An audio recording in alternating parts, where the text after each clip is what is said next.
1985 সনত। আমার পাইট, হ্যাঁ। এ বাবা, এখানে খেলা করছিস, আজকে স্কুলে যাবি না? ঠিক আছে আব্বা, আজকে আমি স্কুলে যাব, কিন্তু আমি কালকে যাব না। কালকে আমি ইসলামপুরতে যাব, ঠিক আছে? ঠিক আছে বাবা, কালকে স্কুলে যাবি না, আজকে স্কুলে যা।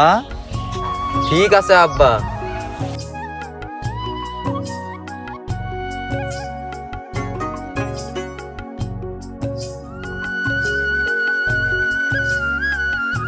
তো বাচ্চারা, কত আমাদের দেশের প্রধানমন্ত্রী কাই?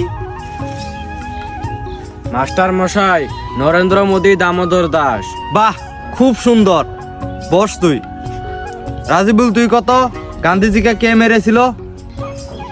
মাস্টার মশাই, আমি মারি নাই, মায়ের দিবি খায়া বলছি, আমি মারি নাই। কি ওই সাজিউল খুব খারাপ ছেলে, ওই কালকে মকসেদুলের বিষে টানি ধরছিল, মনে হয় ওই সাজিউলে মারছে। আমি মারি নাই মাস্টার মশাই।